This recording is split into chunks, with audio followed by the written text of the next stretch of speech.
కూడి వచ్చిన సహోదరులందరికీ యేసుక్రీస్తు నామంలో వందనాలు. మనందరికీ తండ్రి అయిన దేవునికి స్తుతులు చెల్లిస్తున్నాను. ప్రియులారా, మనం ఈ రోజు పరిశుద్ధ గ్రంథం నుండి మరొక ప్రత్యేకమైన అంశాన్ని పరిశీలిద్దాం.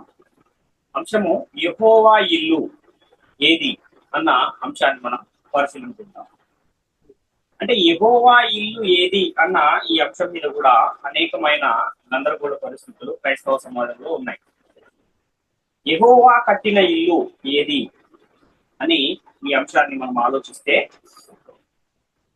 సాధారణంగా ఎక్కడైనా గృహప్రవేశ కార్యక్రమాలు జరిగినప్పుడు విరివిగా చదువుకునే ఒక వాక్య భాగము పరిశుద్ధ గ్రంథంలో మనకు కనబడుతుంది. 127వ కీర్తన 1-2 వచనాలను ఎక్కువగా ఈ గృహప్రవేశాలు జరిగే కార్యక్రమాల్లో చదువుతూ ఉంటారు. మనం కూడా దాన్ని ఒకసారి చదువుకుని మన అంశంలోనికి వెళ్దాం. కీర్తనల గ్రంథము 127వ అధ్యాయం 1-2 వచనం. యెహోవా ఇల్లు కట్టించని ఎడల దాని కట్టువారి ప్రయాసము వ్యర్థమే, యెహోవా పట్టణమును కాపాడని ఎడల దాని కావలి కాయువారు మేలుకుని ఉండుట వ్యర్థమే. మీరు వేకువనే లేచి చాలా రాత్రి అయిన తర్వాత పండుకొనుచు కష్టార్జితమైన ఆహారము తినుచుండుట వ్యర్థమే, తన ప్రియులు నిద్రించుచుండగా ఆయన వారికి చూస్తున్నాడు అన్న ఈ మాట క్రైస్తవులలో ఉన్న చాలా మందికి సుపరిచితమైన లేఖనం. ఎందుకంటే ఎక్కడ ఏ ఇల్లు కొత్తగా కట్టిన ఇంట్లోనికి గృహప్రవేశం జరుగుతూ ఉన్నప్పుడు చదివే ప్రముఖమైన లేఖనం. అయితే యెహోవా ఇల్లు కట్టించని ఎడల దాని కట్టువాని ప్రయాసము వ్యర్థమే అనే ఈ మాటను బట్టి మనం ఆలోచన చేస్తే, ఈ ఇల్లు కట్టింది నేను కాదు ప్రభువా, నీవే ఈ ఇంటిని కట్టించావు, నీ యొక్క సహాయము లేకపోతే నేను ఇల్లు కట్టిండేవాడినే కాదు అన్నట్టుగా అనేక మంది ఈ యొక్క లేఖన భాగాన్ని తీసుకుని ప్రసంగాలు చేస్తూ ఉంటారు. కానీ అసలు ఈ వచనము దేనిని గురించి చెబుతుంది అనే ఆ విషయాన్ని ఈరోజు మనం పరిశీలన చేద్దాం. మనం నివాసం ఉండడానికి కట్టుకుంటున్న ఈ గృహాన్ని గురించి మాట్లాడుతుందా, లేక ఇంకా ఏదైనా వేరే విషయాన్ని గురించి ఈ యొక్క లేఖనము తెలియజేస్తుందా అన్న విషయాన్ని మనం పరిశీలన చేద్దాం. అయితే దేవుడు మనకు ఒక ఇల్లు కట్టిస్తాడా, లేక మనమే దేవునికి ఒక ఇల్లును కట్టాలా అనే విషయాన్ని కూడా ఆలోచించవలసిన అవసరం ఉంది. అంటే యెహోవా ఇల్లు మనం కట్టించాలి అని ఈ వచనము తెలియజేస్తూ ఉంది. అందుకే ఇక్కడ ఏం రాయబడింది అంటే, యెహోవా ఇల్లు కట్టించని ఎడల కట్టువాని ప్రయాసము వ్యర్థమే అని ఇక్కడ మనకు కనబడుతుంది. అంటే యెహోవా యొక్క ఇల్లు కట్టించని ఎడల కట్టువాని ప్రయాసము వ్యర్థమే అని ఆ వాక్యాన్ని మనం అర్థం చేసుకోవాల్సిన అవసరం. అంటే యెహోవా ఇల్లు మనం కట్టాలి అని వాక్యం తెలియజేస్తూ ఉంటే, ఈ కట్టుకున్న ఇంటినే యెహోవా కట్టించాడు, యెహోవా సహాయం లేకుండా నేను దీన్ని కట్టేవాడినే కాదు అన్నట్టుగా నేడు అనేకమైన ప్రసంగాలు చాలా మంది చేస్తూ ఉన్నారు. అయితే మీరు కట్టే ఈ ఇల్లు యెహోవా నివాసం ఉండే విధంగా ఉండాలి అని ఇక్కడ తెలియజేస్తున్న పరిస్థితులు కనబడుతుంది.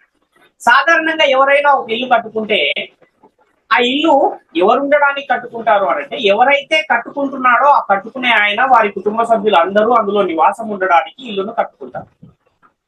అయితే ఈ 127వ కీర్తనలోని 1-2 వచనాలలో చెప్పబడుతున్న ఈ ఇల్లును గనక మనము పరిశీలన చేస్తే, మనము నివాసం ఉండడానికి కట్టుకునే ఇంటిని గురించి ఈ యొక్క లేఖన భాగం చెప్పట్లేదు, యెహోవా ఇల్లును గురించి చెబుతున్నాడు. అంటే యెహోవా నివాసం ఉండడానికి కట్టే ఇల్లు అన్న విషయాన్ని ఇక్కడ మనము గ్రహించవలసిన అవసరం ఉంది. యెహోవా ఇల్లు కట్టించని ఎడల కట్టువారి ప్రయాసం వ్యర్థమే అంటున్నాడు. అంటే అనేకులు యెహోవా ఇల్లు కడుతున్నారు, అలా యెహోవా ఇల్లు కట్టించకపోతే, యెహోవా నివాసం ఉండే ఇల్లు కట్టించకపోతే ఆ కట్టువారి ప్రయాసము వ్యర్థమే అన్న విషయం ఇక్కడ మనకు అర్థమవుతుంది.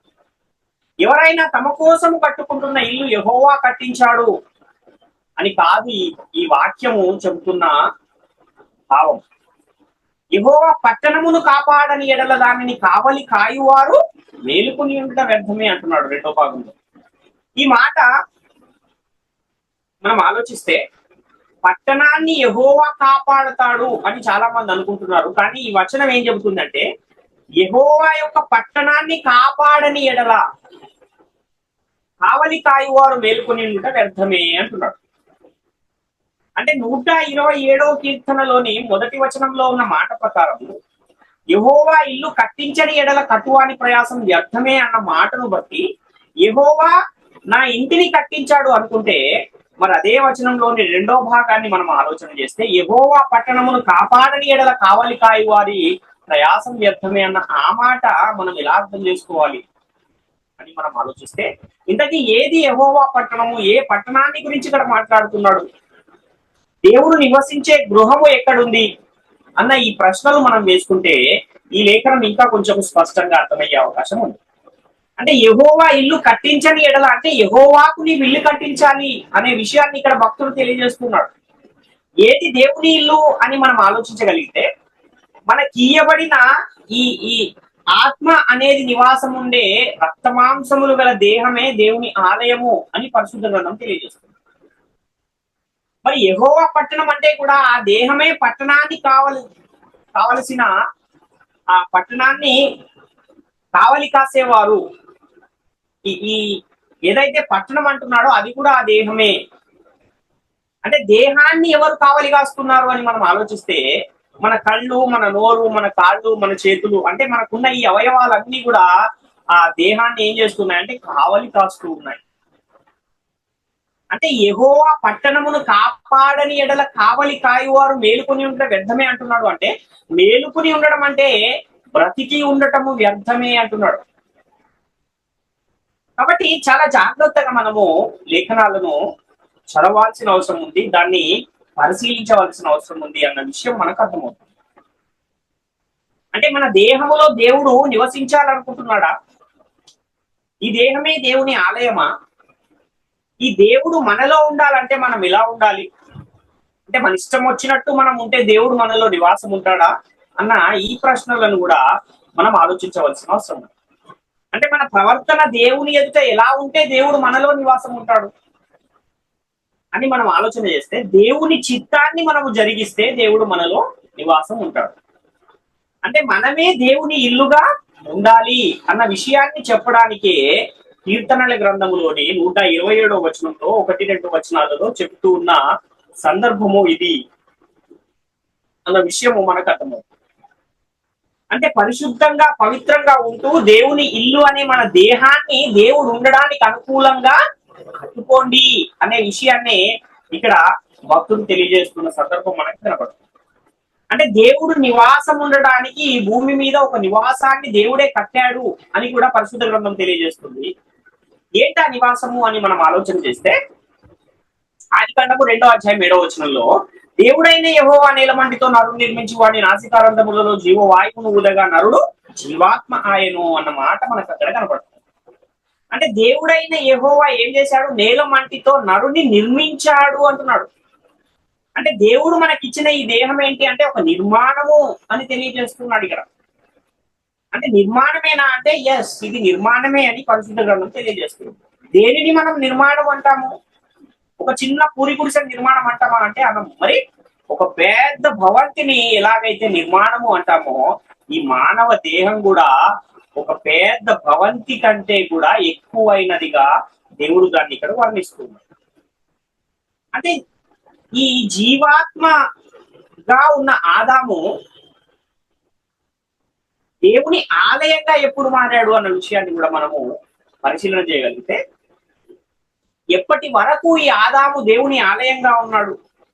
దేవుడు ఆదామును సృష్టించిన తర్వాత ఆదామునకు ఒక ఆజ్ఞ ఇచ్చాడు. ఆ దేవునికి ఆదాముకు మధ్య ఆజ్ఞ అనేది దేవుని చిత్తాన్ని జరిగించేదిగా మనకు కనబడుతుంది. అంటే దేవుడు రాజుగా ఉంటే ఆదాము ఆ దేవుని రాజ్యంలో ప్రజగా మనకు కనబడుతున్నాడు. దేవుడు ఆదాముకి ఇచ్చిన ఆజ్ఞేమో చట్టముగా కనబడుతుంది. అంటే దేవుడు ఇచ్చిన ఈ ఆజ్ఞ ఎక్కడ ఉంచుకోవాలి అంటే, దేవుడిచ్చిన ఆ ఆజ్ఞను హృదయములో ఉంచుకోవాల్సిన అవసరం ఉంది. అయితే ఈ ఆదాము దేవుని ఇల్లుగా, దేవుని ఆలయంగా ఎప్పుడు ఉంటాడు అంటే, దేవుడిచ్చిన ఆజ్ఞను తన హృదయములో ఉంచుకున్నంత వరకు కూడా దేవుని ఆలయముగా, దేవునికి ఒక నివాస స్థలముగా ఆదాము ఉంటాడు అన్న విషయాన్ని మనం గమనించాలి. ఇది మనకు అర్థం కావాలంటే ఒకసారి కనుక మనం ప్రత్యక్ష గుడారాన్ని గురించి ఆలోచన చేయగలిగితే, ప్రత్యక్ష గుడారాన్ని గురించి మనము ఆ మోషే గారికి దేవుడు ఆ ప్రత్యక్ష గుడారాన్ని ఎలా చేయాలి, దాని యొక్క కొలతలు ఏంటి, అది ఎలా నిర్మించాలి, దానికి ఏ ఏ రకాలుగా దాన్ని నిర్మించాలి అన్న విషయాన్ని తెలియజేస్తూ ఆ ప్రత్యక్ష గుడారం అంతా తయారైపోయిన తర్వాత ఆ ప్రత్యక్ష గుడారములో ఏముంచమని మోషే గారితో దేవుడు చెప్పాడు అంటే ఆజ్ఞలు గల రాతి ఫలకలను అందులో ఉంచాలి అని మోషే గారికి దేవుడు ఆజ్ఞ ఇచ్చినట్టుగా మనకు నిర్గమకాండంలో లేఖనాలు కనబడుతుంది. అంటే ఆ ప్రత్యక్ష గుడారములో మందసం ఉంది, మందసములో ఏమున్నాయంటే ఆజ్ఞలు ఉన్నాయి. ప్రత్యక్ష గుడారములోని మందసములో ఆజ్ఞలు ఉంటేనే అది యెహోవా సన్నిధి వారి మధ్య ఉండి దేవుడు వారితో మాట్లాడే పరిస్థితి ఉంటుంది అని కూడా నిర్గమకాండంలోనే మనకు అనేకమైన లేఖనాలు కనబడుతుంది. అయితే సొలొమోను ఏదైతే ఒక మందిరాన్ని కట్టించాడో దేవుని కొరకు, ఆ మందిరంలో కూడా ఏముంచారు అని మనం ఆలోచిస్తే ఆ మందసం అందులో ఉంచారు. ఆ మందసంలో ఏమున్నాయంటే దేవుడు ఏదైతే మోషే గారికి ఆజ్ఞలు గల ఫలకలను ఇచ్చాడో 10 ఆజ్ఞలు గల ఫలకలు, ఆ ఫలకలను ఆ మందసములో ఉంచి ఆ మందసాన్ని తీసుకెళ్లి సొలొమోను గారు కట్టిన ఆ మందిరములో ఉంచారు. అంటే ఎంతవరకైతే ఆ మందిరములోని మందసంలో ఆజ్ఞలు గల ఫలకలు ఉంటాయో అప్పుడే దేవుడు వారితో మాట్లాడే పరిస్థితి ఉంటుంది. అప్పుడే దేవుని యొక్క ప్రత్యక్షత, దేవుని యొక్క సన్నిధి ఆ మందిరం మీదకి దిగుతుంది అన్న విషయాన్ని కూడా మనము రాజుల గ్రంథం, మొదటి రాజుల గ్రంథం 8వ అధ్యాయం అంతా మనం పరిశీలిస్తే అక్కడ మనకు కనబడుతుంది. అంటే దేవుని తేజో మహిమ అనేది ఎప్పుడు ఆ మందిరం మీదకి నిండింది అని మనం ఆలోచిస్తే ఆ మందసములో ఉన్న ఆజ్ఞలు గల రాతి ఫలకలు ఉంచి ఆ మందసాన్ని సొలొమోను కట్టిన ఆ మందిరంలో ఉంచినప్పుడు దేవుని తేజో మహిమ ఆ మందిరములో నిండుకున్నది అన్న మాట మనకు అక్కడ కనబడుతుంది. ఇప్పుడు ఈ ప్రత్యక్షపు గుడారాన్ని, అందులో ఉన్న ఆ మందసాన్ని, మందసంలో ఉన్న ఈ రాతి ఫలకలను గనక మనము ఆలోచన చేస్తే ఆదాములో కూడా దేవుడు ఏముంచుకోమన్నాడంటే ఆజ్ఞను ఉంచుకోమన్నాడు. అంటే ఎప్పటి వరకైతే దేవుని ఆజ్ఞను ఆదాము దేవుని హృదయములో ఉంచుకున్నాడో అప్పటి వరకు కూడా ఎలా ఉన్నాడంటే దేవుని మందిరముగా, దేవునికి ఒక ఆలయముగా, దేవునికి ఇల్లుగా ఆదాము గారు ఉన్నారు. మనము దేవుని యందు ఎప్పుడు ఉంటాము, దేవుడు మన యందు ఎప్పుడు ఉంటాడు అన్న ఈ విషయాలన్నీ కూడా మనము పరిశుద్ధ గ్రంథాన్ని పరిశీలిస్తే ఎప్పుడైతే మనలో దేవుని ఆజ్ఞలు ఉంటాయో, మన హృదయాలలో దేవుని ఆజ్ఞలను మనం ఎంత కాలం వరకైతే ఉంచుకోగలుగుతామో అంతవరకు కూడా దేవుడు మనలో ఉంటాడు, మనతో ఉంటాడు, మనము దేవునిలో ఉంటాము అని కూడా లేఖనాలు తెలియజేస్తున్నాయి. మొదటి యోహాను పత్రిక 3వ అధ్యాయము 23, 24 వచనాలు చూస్తే ఆయన ఆజ్ఞలను గైకొనువాడు ఆయన యందు నిలిచియుండును, ఆయన వాణి యందు నిలిచియుండును, ఆయన మన యందు నిలిచి ఉన్నాడని ఆయన మనకు అనుగ్రహించిన ఆత్మ మూలముగా తెలుసుకొనుచున్నాము అంటున్నారు.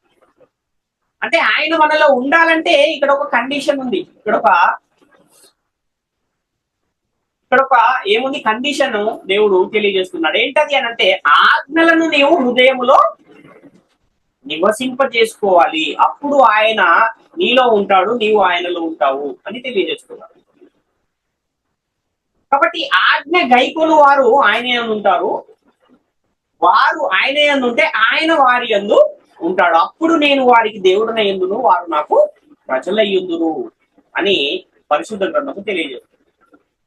అంటే దేవుని ఆజ్ఞను హృదయంలో ఉంచుకున్నంత కాలము, ఈ ఆజ్ఞ ప్రకారం నడుచుకున్నంత కాలము దేవుడు ఎవరైతే ఆ ఆజ్ఞను మనసులో హృదయములో ఉంచుకుంటున్నారో వారిలో ఉంటాడు. అప్పుడు ఎవరైతే ఉంచుకుంటున్నారో వారి దేహము దేవునికి ఆలయముగా, దేవునికి ఒక నివాస స్థలముగా ఉంటుంది అన్న విషయం మనకి ఇక్కడ అర్థమవుతుంది.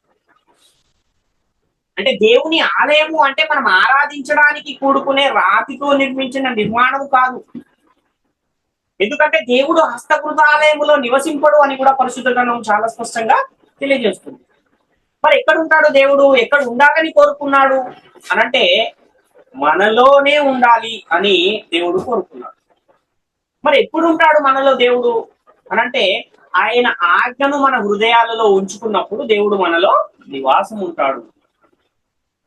అపోస్తలుల కార్యాలు 7వ అధ్యాయంలో 46 నుంచి 50 వచనాలలో ఉన్న ఆ సందర్భాన్ని మనం చూడగలిగితే, అతడు దేవుని దయ పొంది యాకోబు యొక్క దేవుని నివాస స్థలము కట్టగోరెను. అయితే సొలొమోను ఆయన కొరకు మందిరం కట్టించను. ఆయనను ఆకాశము నా సింహాసనము, భూమి నా పాదపీఠము, మీరు నా కొరకు ఎలాంటి మందిరము కట్టుదురు? నా విశ్రాంతి స్థలం ఏది? ఇవన్నీ నా హస్తకృతములు కావా అని ప్రభువు చెప్పుచున్నాడు అని ప్రవక్త పలికిన ప్రకారము సర్వోన్నతుడు హస్తకృతాలయములలో నివసింపడు అని చెబుతున్నాడు. స్టెఫెను గారు పరిశుద్ధాత్మ పూర్ణుడై యూదులతో మాట్లాడుతూ ఉన్న సందర్భంలో ఆయన ఏం చెబుతున్నాడంటే, హస్తకృతాలయములలో దేవుడు నివసింపడు అని చెబుతున్నాడు. కాబట్టి మనము దేవునిని ఆరాధించడానికి కట్టుకున్న నిర్మాణము దేవుని ఆలయం అవుతుందా అంటే కాదు అని వాక్యం చెప్తుంది. మరి ఏది దేవుని ఆలయం అవుతుంది అంటే, మనమే దేవుని ఆలయము, దేవుని ఇల్లు అని పరిశుద్ధ గ్రంథము చాలా స్పష్టంగా తెలియజేస్తుంది. అంటే దేవునికి దేవాలయముగా ఉండవలసిన వారే మేము దేవుని ఆలయానికి వెళుతున్నాము అని నేటి కాలంలో చాలా మంది మాట్లాడుతున్నారు. మనము దేవుని ఆలయానికి వెళ్ళట్లేదు.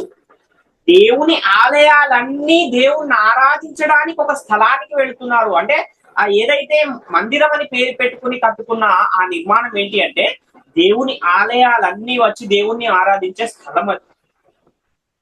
మరి ఏది దేవుని ఆలయము, ఏది దేవుని మందిరం అంటే, మనమే దేవుని ఆలయము, మనమే దేవుని మందిరము, మనమే దేవుని నివాస స్థలము అన్న విషయాన్ని మనం ఇక్కడ గమనించవలసిన అవసరం.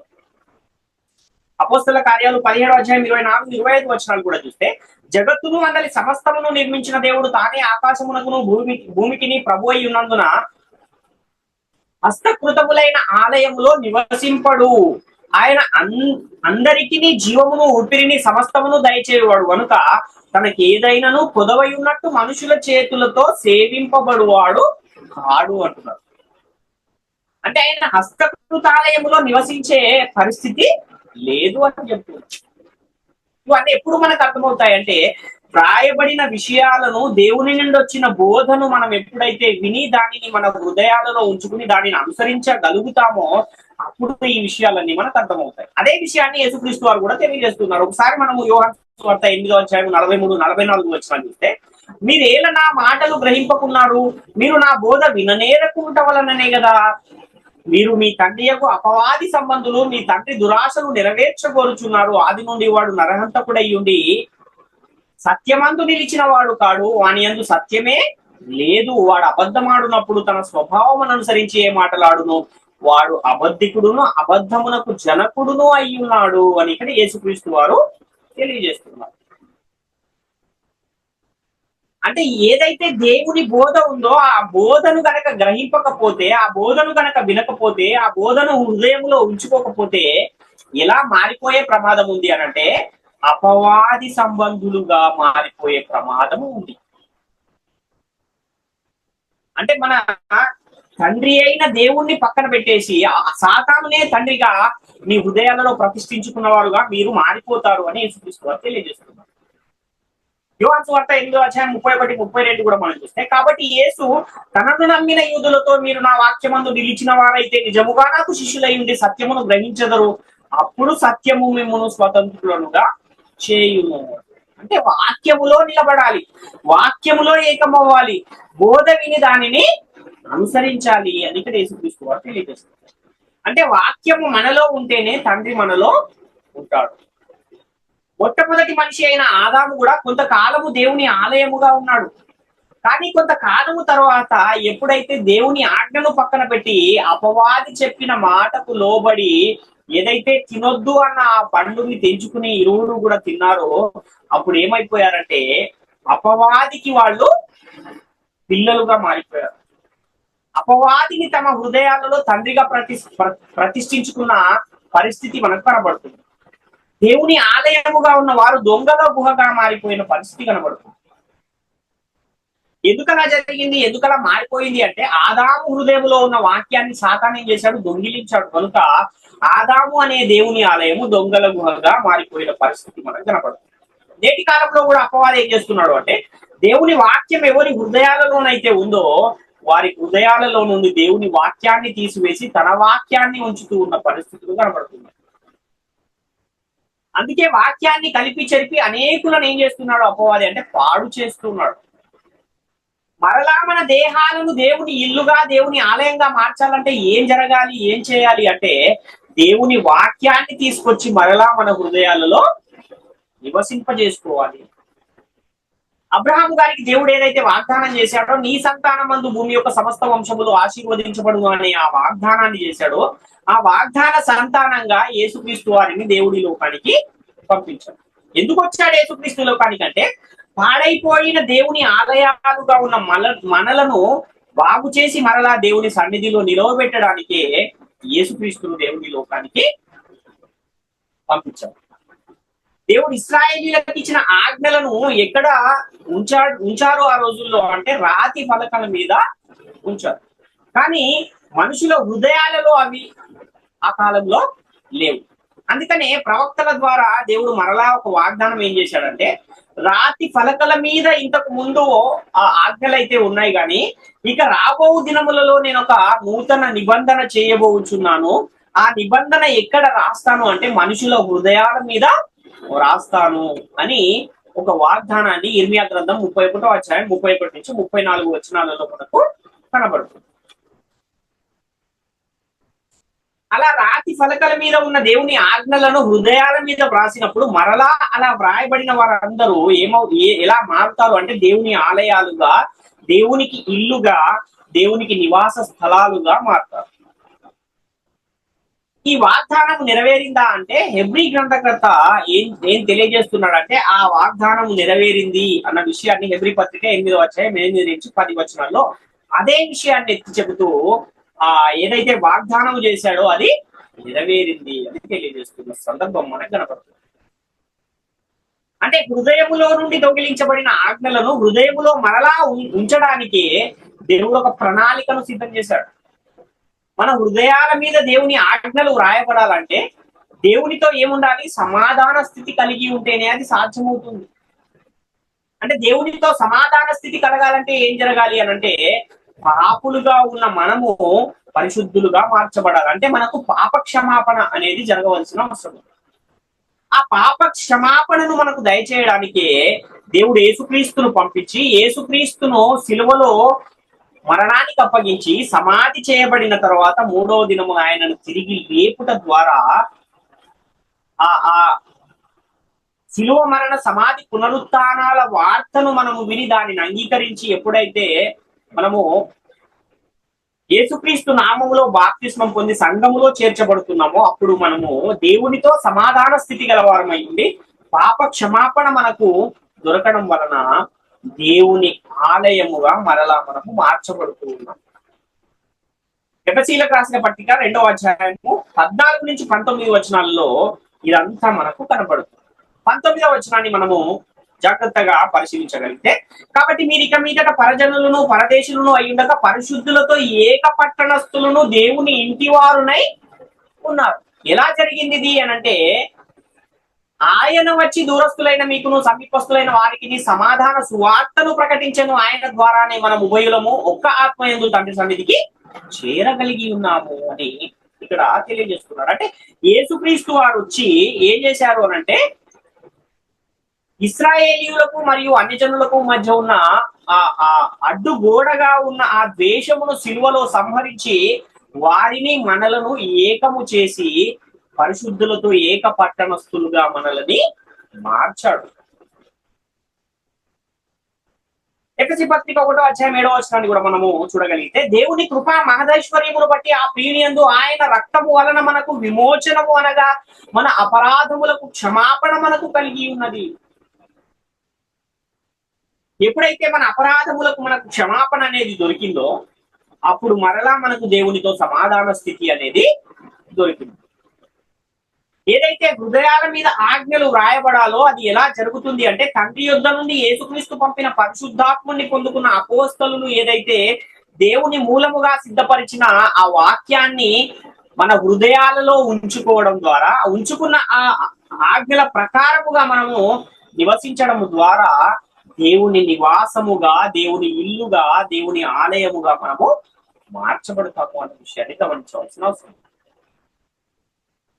అందుకే పౌలు గారు కొరింథీ సంఘానికి పత్రిక రాస్తూ రెండవ కొరింథీ పత్రిక 3వ అధ్యాయం 3వ వచనంలో ఏం చెప్తున్నారు ఆ విషయాన్ని మనం చూడగలిగితే, కొరింథీలకు రాసిన 2వ పత్రిక 3వ అధ్యాయం 3వ వచనం, రాతి పలకల మీద గాని సిరాతో గాని వ్రాయబడక మెత్తని హృదయములు అను పలకల మీద జీవము గల దేవుని ఆత్మతో మా పరిచర్య మూలముగా వ్రాయబడిన క్రీస్తు పత్రిక అయి ఉన్నారని మీరు తేటపరచబడుచున్నారు అంటున్నాడు.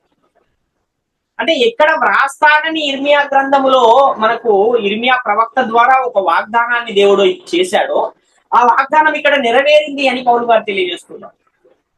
పాత నిబంధన కాలంలోనైతే రాతి పలకల మీద ఆ దేవుని ఆజ్ఞలు వ్రాయబడ్డాయి, కానీ నేటి కాలంలో ఎక్కడ వ్రాస్తాను అనంటే మీ హృదయముల మీద వ్రాస్తాను. ఎలా వ్రాస్తాను అనంటే జీవము గల దేవుని ఆత్మతో మా పరిచర్య మూలముగా మీరు వ్రాయబడిన క్రీస్తు పత్రికలై ఉన్నారు అని ఇక్కడ పౌలు గారు తెలియజేస్తున్నారు. కాబట్టి మనము క్రీస్తు పత్రికలము అంటున్నాడు. ఎలా మనము క్రీస్తు పత్రికలము అంటే, ఎప్పుడైతే ఆ వాక్యాన్ని మన హృదయాలలో మనము ఉంచుకుంటామో అప్పుడు మనము దేవుని ఇల్లుగా, దేవుని నివాసముగా, క్రీస్తు పత్రికలుగా మనము ఉంటాము అన్న విషయాన్ని ఇక్కడ తెలియజేస్తున్నాం. అంటే తండ్రి యొద్ద నుండి యేసుక్రీస్తు పంపిన పరిశుద్ధాత్మని పొందుకున్న అపోస్తలులు సిద్ధపరిచి స్థిరపరిచిన వాక్యాన్ని మన హృదయాలలో నివసింపజేసుకోవడం ద్వారా మరలా మనము దేవుని మందిరాలుగా, దేవుని ఇల్లుగా మార్చబడుతూ ఉన్నాం.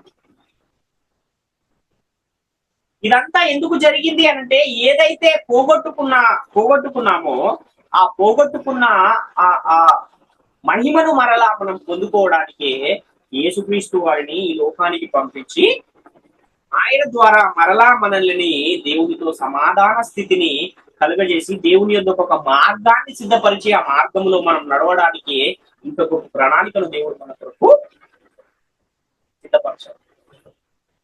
మోషే కూడా దేవుని ఇంటి మీద నమ్మకముగా ఉన్నాడు అని వాక్యం తెలియజేస్తుంది. ఎక్కడుంది దేవుని ఇల్లు? దేవుని ఇల్లు మీద మోషే నమ్మకముగా ఉన్నాడు అంటే, దేవుని ఇల్లు అంటే దేవుడు మనకిచ్చిన ఈ దేహమే అన్న విషయాన్ని గమనించాలి. అంటే మోషే దేవుని చిత్తాన్ని జరిగించడం ద్వారా, దేవుని ఆజ్ఞలను తన హృదయంలో ఉంచుకుని వాటిని అనుసరించడం ద్వారానే దేవుని ఇల్లంతటిలో నమ్మకముగా ఉన్నాడు అని తెలియజేస్తున్నారు. హెబ్రీ పత్రిక 3వ అధ్యాయం 5వ వచనంలో, ముందు చెప్పబోవు సంగతులకు సాక్షార్థముగా మోషే పరిచారకుడై ఉండి దేవుని ఇల్లంతటిలో నమ్మకముగా ఉండేమో అంటున్నారు. అంటే ఈ మోషే ఈ లోక సంబంధమైన విషయాల మీద దృష్టించలేదు, కానీ దేవుని ఆజ్ఞలను అనుసరించుటలోనే ఆసక్తి కలిగి ఉన్నాడు కనుక దేవుని ఇల్లంతటిలో నమ్మకముగా ఉన్నాడు అన్న విషయాన్ని ఇక్కడ తెలియజేస్తుంది. ఎలా చెప్పగలం మనం మోషే గారు ఈ దేవుని ఇల్లంతటిలో నమ్మకమైన వాడు అని? ఆ విషయాన్ని కూడా మనం చూస్తే హెబ్రీ పత్రిక 11వ అధ్యాయంలో 24-26 మోషే పెద్దవాడైనప్పుడు విశ్వాసమును బట్టి ఐగుప్తు ధనము కంటే క్రీస్తు విషయమైన నింద గొప్ప భాగ్యమని ఎంచుకుని అల్పకాలము పాపభోగం అనుభవించుట కంటే దేవుని ప్రజలతో శ్రమ అనుభవించుట మేలని యోచించి ఫరో కుమార్తె యొక్క కుమారుడని అనిపించుకున్నటకు ఒప్పుకొనలేదే లేనక అతడు ప్రతిఫలముగా కలగబో బహుమానమునందు దృష్టి ఉంచెను. అంటే ఈ లోకములో ఉన్న ఐశ్వర్యాన్ని కూడా ఆయన ఏం చేశాడంటే తృణీకరించాడు. ఈ లోకంలో ఉండే పేరు ప్రఖ్యాతులను కూడా ఏం చేశాడు? తృణీకరించాడు. ఎవరి కోసము అనంటే, ప్రతిఫలముగా కలగబో బహుమానము ఎందు ఆయన దృష్టి ఉంచగలిగాడు కనుకనే ఆయన దాన్ని తృణీకరించగలిగాడు. ఎలా సాధ్యమైంది ఇది అనంటే, ఆయన దేవుని ఆజ్ఞలను తన హృదయంలో ఉంచుకోగలిగాడు కనుకనే ఇది ఆయనకు సాధ్యమైంది. యేసుక్రీస్తు కూడా ఈ దేవాలయమును పడగొట్టుడి అని తన దేహమును గూర్చి చెప్పిన సందర్భం కూడా మనకు కనపడుతుంది. అంటే శరీరం అనే దేవాలయమును గురించి యేసుక్రీస్తు చెబుతుంటే, యూదులేమో రాతితో కట్టిన దేవాలయమును గురించి ఆలోచిస్తున్నారు. యోహాను సువార్త 2వ అధ్యాయంలో 19-21 మనం చూస్తే, యేసు ఈ దేవాలయమును పడగొట్టుడి, 3 దినములలో దాన్ని లేపుదునని వారితో చెప్పాను. యూదులు ఈ దేవాలయము 46 సంవత్సరములు కట్టిదే, నీవు 3 దినములలో దానిని లేపుదువా అనిది. అయితే ఆయన తన శరీరమును దేవాలయమును గురించి ఈ మాట చెప్పాను అంటున్నారు. అంటే యేసుక్రీస్తు వారు కూడా ఏం చెప్తున్నారంటే, దేవాలయం అంటే అక్కడ రాతితో కట్టిన నిర్మాణము కాదు. దేవాలయం అంటే నీ దేహమే దేవుని దేవాలయము. ఎప్పుడు అది దేవాలయంగా మారుతుంది అనంటే, ఎలాగైతే ప్రత్యక్షపు గుడారములోని మందసములో ఆజ్ఞలు ఉంటే అది దేవుని మందిరముగా మార్చబడిందో, నీ దేహములోని హృదయములో దేవుని ఆజ్ఞలను ఎప్పుడైతే నువ్వు ఉంచుకుంటావో అప్పుడు నీవు దేవుని ఆలయముగా, దేవుని నివాస స్థలముగా మార్చబడతావు అన్న విషయాన్ని మనము గమనించవలసిన అవసరం. హెబ్రీ పత్రిక 3:6 కూడా అయితే క్రీస్తు కుమారుడై ఉండి ఆయన ఇంటి మీద నమ్మకముగా ఉన్నాడు, ధైర్యమును నిరీక్షణ వలని ఉత్సాహమును తుదమట్టుకు స్థిరముగా చేపట్టిన ఎడల మనమే ఆయన ఇల్లు అంటున్నాడు. అంటే యేసుక్రీస్తు కూడా దేవుని ఇల్లుగా కనబడుతున్నాడు. మనం కూడా ఎవరము అంటే దేవుని ఇల్లే, మనం అందరము దేవునికి నివాస స్థలములుగా ఉన్నాము అని ఇక్కడ తెలియజేయబడుతున్న సందర్భం మనకు కనపడుతుంది. అంటే నా శరీరమే దేవాలయము అని యేసుక్రీస్తు ఎందుకు చెప్పాడు అంటే దేవుని ఆజ్ఞలను తన హృదయములో ఆయన ఉంచుకుని, యేసుక్రీస్తు దేవుణ్ణే తన శరీరం అనే దేవాలయంలో ఉంచుకున్నాడు కనుక నా శరీరమే దేవాలయము అని యేసుక్రీస్తు చెప్పగలిగాడు. ఆయన జీవితాన్ని మనం చూస్తే ఆయన భూమి మీద బ్రతికిన 33.5 సంవత్సరాలలో ఏ ఒక్క దినము కూడా ఆయన ఒక్క ఆజ్ఞనైనా మీరకుండా జీవించగలిగాడు. అందుకనే నాలో పాపం ఉన్నదని మీలో ఎవడు స్థాపించును అన్న ఒక సవాల్ను సమాజానికే విసిరిన వారు ఎవరైనా మనకు కనబడతారా చరిత్రలో అంటే ఒక యేసుక్రీస్తు వారు తప్ప ఎవరు కనబడతారు.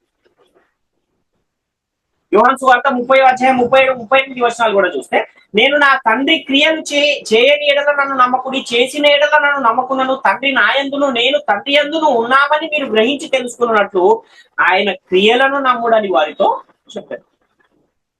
ఎందుకని తండ్రి నాయందున్నాడు నేను తండ్రి ఎందున్నానని యేసుక్రీస్తు వారు చెప్పగలుగుతున్నారంటే ఆయన క్రియలను నేను చేస్తూ ఉన్నాను కనుక, ఆయన ఆజ్ఞలు నాలో హృదయములో ఉన్నాయి కనుక నా యందు తండ్రి ఉన్నాడు, నేను తండ్రి యందు ఉన్నాను, తండ్రి నాలో ఉన్నాడు అని కూడా యేసుక్రీస్తు వారు చెప్పిన సందర్భాలు మనకు పరిశుద్ధ గ్రంథంలో కనబడతాయి. కాబట్టి యెహోవా కట్టించని ఎడల, ఇల్లు కట్టించని ఎడల దాని కట్టువాని ప్రయాసం వ్యర్థమే అంటే ఏది యెహోవా ఇల్లు అని ఇంతవరకు మనకు ఈ లేఖనాలను బట్టి అర్థమైంది అంటే మన దేహమే దేవునికి ఒక ఇల్లు, ఒక నివాసము, ఒక మందిరము అన్న విషయం అర్థమైంది. కాబట్టి మనము కూడా దేవుని ఇల్లుగా ఎప్పుడు మారగలుగుతాము అంటే అపోస్తలుల చేత సిద్ధపరచబడిన వాక్యాన్ని మన హృదయాలలో ఎప్పుడైతే ఉంచుకుంటామో అప్పుడు మనము దేవునికి ఒక నివాస స్థలముగా, దేవునికి ఒక ఆలయముగా ఉంటాం. కొరింథీయులకు రాసిన 2:16 చూస్తే దేవుని ఆలయమునకు విగ్రహములతో ఏమి పొందిక మనం జీవము గల దేవుని ఆలయమై ఉన్నాము, అందుకు దేవుడు ఇలాగ సెలవిచ్చుచున్నాడు, నేను వారిలో నివసించి సంచరించును, నేను వారి దేవుడనైందురు, వారు నా ప్రజలయ్యుందురు అంటున్నాడు. అంటే జీవము గల దేవుని ఆలయమై మనం ఉన్నాము. అందుకే దేవుడు నేను వారిలో నివసించి సంచరించును అంటున్నాడు, నేను వారికి దేవుడనైందును, వారు నాకు ప్రజలయ్యుందురు అంటున్నాడు.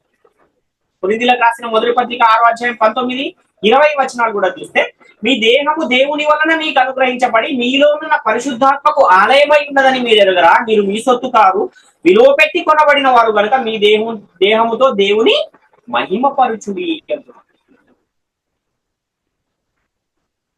కాబట్టి మనమే దేవుని ఇల్లు, మనమే దేవుని ఆలయము. కాబట్టి దేవుని ఇల్లుగా కట్టబడాలి అంటే ఏం చేయాలి అని మనం ఆలోచన చేయగలిగితే దేవుని ఆజ్ఞలను మన హృదయాలలో ఉంచుకోవాలి. ఎఫెసీయులకు రాసిన పత్రిక 2:20-22 చూస్తే క్రీస్తు యేసే ముఖ్యమైన మూలరాయి అయి ఉండగా అపోస్తలులు ప్రవక్తలు వేసిన పునాది మీద మీరు కట్టబడి ఉన్నారు. ప్రతి కట్టడమును ఆయనలో చక్కగా అమర్చబడి ప్రభువునందు పరిశుద్ధమైన దేవాలయ మగుటకు వృద్ధి పొందుచున్నది. ప్రతి కట్టడము ఏమవుతుందంట? ఆయనలో చక్కగా అమర్చబడి ప్రభువునందు పరిశుద్ధమైన దేవాలయ మగుటకు వృద్ధి పొందుచున్నది అంటున్నారు. ఆయనలో మీరు కూడా ఆత్మమూలముగా దేవుని నివాస స్థలమై ఉండకు కట్టబడుచున్నారు అంటున్నారు. కాబట్టి మనము ఆయనలో ఆత్మమూలముగా దేవునికి నివాస స్థలమై ఉండాలి అనంటే దేవుని చిత్త ప్రకారముగా మనము నివసించగలగాలి, దేవుని ఆజ్ఞల ప్రకారంగా మనము జీవించగలగాలి, దేవుని వాక్యాన్ని మన హృదయాలలో ఉంచుకున్న వారముగా మనము ఉండవలసిన అవసరం ఉంది అని మనకు లేఖనం హెచ్చరిస్తుంది. 1 పేతురు పత్రిక 2:4-5 కూడా చూస్తే మనుషుల చేత విసర్జింపబడినను దేవుని దృష్టికి ఏర్పరచబడినది అమూల్యమును సజీవమును ఆయన రాయగు ప్రభువునకు వచ్చిన వారై యేసుక్రీస్తు ద్వారా దేవునికి అనుకూలములకు ఆత్మ సంబంధమైన బలులను అర్పించుటకు పరిశుద్ధ యాజకులుగా ఉండునట్లు మీరును సజీవమైన రాళ్ల వలె ఉండి ఆత్మ సంబంధమైన మందిరముగా కట్టబడుచున్నారు అంటున్నారు. అంటే ఎప్పుడు మనము దేవునికి మందిరముగా ఉంటాము అనంటే ఈ మనుషుల చేత విసర్జించబడిన దేవుని దృష్టికి ఏర్పరచబడినది సజీవమును అమూల్యమును సజీవమును అయిన రాయగు ప్రభువునద్దకు వచ్చిన వారై.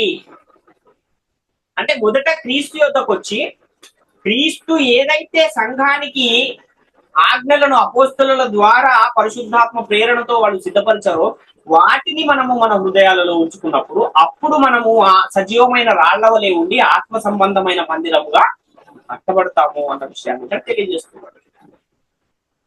కాబట్టి ఇన్ని లేఖనాలను మనం పరిశీలిస్తూ ఉన్నప్పుడు ఎక్కడా కూడా మందిరము అంటే ఒక నిర్మాణము, రాతితో నిర్మించిన నిర్మాణము అని మనకి ఎక్కడ కనబడలేదు. కానీ మన దేహమే దేవుని ఆలయముగా ఉంటుంది అని ఎంతవరకైతే ఆదాము గారు దేవుని ఆజ్ఞను తన హృదయంలో ఉంచుకున్నాడో అప్పటి వరకు కూడా ఎలా ఉన్నాడు అంటే దేవుని ఆలయముగా ఆయన ఉన్నాడు. ఎప్పుడైతే ఆ దేవుని ఆజ్ఞను పక్కన పెట్టి అపవాది ఆజ్ఞకు వారు ఆ ఆజ్ఞను హృదయంలో ఉంచుకుని దానిని అనుసరించారో అప్పుడు వారు అపవాది సంబంధులుగా మారిపోయిన పరిస్థితి మనకు కనబడుతుంది. అలాగే ఆదాము గారి తర్వాత వచ్చిన వారు జనాలను గనక మనం చూస్తే, ఆ వంశాలను గనక మనం చూస్తే అందరూ కూడా ఎలా ఉన్నారు అంటే దేవుని ఆజ్ఞలను తృణీకరించువారుగానే మనకు అనేకులు కనబడిన సందర్భాలు అనేకం మనకు కనబడతాయి. అందుకని యేసుక్రీస్తు వారు వచ్చి మరలా హృదయములో నుండి దేవుని ఆజ్ఞలు తీసివేయబడిన ఆ పరిస్థితి నుండి మరలా దేవుని ఆజ్ఞలను మనుషుల హృదయాలలో ఉంచడానికి యేసుక్రీస్తు వారు ఈ లోకానికి వచ్చి అనేకులను దేవుని మందిరాలుగా మలిచి వారు పరలోకానికి వెళ్ళిపోయిన పరిస్థితి మనకు కనబడుతుంది. 12 మంది అపోస్తలులు కూడా ఏం చేశారు అంటే దేవుని మందిరాలుగా మారి వారు కూడా అనేకమైన మందిరాలను సిద్ధపరిచి యెహోవాకు అనేకమైన నివాసములను, అనేకమైన ఇల్లులను వారు కూడా కట్టి వారు కూడా వెళ్ళిపోయారు. మరి మనం ఏం చేయాలంటే మనం కూడా యెహోవాకు ఇల్లును కట్టవలసిన వారముగా ఉన్నాం. అనేకులను యెహోవాకు నివాస స్థలాలుగా మనము కట్టేవారిగా మనల్ని దేవుడు ఉంచాడు కనుక మనము కూడా అనేకులను దేవుని ఎదుట పరిశుద్ధులుగా, నిర్దోషులుగా నిలవబెట్టే ఒక పనిని దేవుడు మనకు అప్పగించాడు కనుక ఈ దేహము అనే దేవుని నివాస స్థలాన్ని కాపాడుకొనుచు దానిని పవిత్రపరుచుకుని పరిశుద్ధపరుచుకుని దేవునితో సమాధాన స్థితి కలిగి ఉండాలి అనే విషయాన్ని మనం గమనించాలి. కాబట్టి పిల్లరా, ఏది దేవుని ఇల్లు అంటే దేవుడు మనకు అనుగ్రహించిన ఈ దేహమే దేవుని ఇల్లు అన్న విషయము మనకు చాలా చక్కగా స్పష్టంగా అర్థమైంది కనుక ఈ విషయాలన్నీ కూడా ప్రతి ఒక్కరు గమనించి గ్రహించి దేవుని కృపకు పాత్రలుగా ఉండి దేవుడు మిమ్మల్ందరినీ కూడా దీవించి ఆశీర్వదించుగాక అని ఈ మాటలను ముగిస్తూ ఉన్నాను. అందరికీ వందనాలు.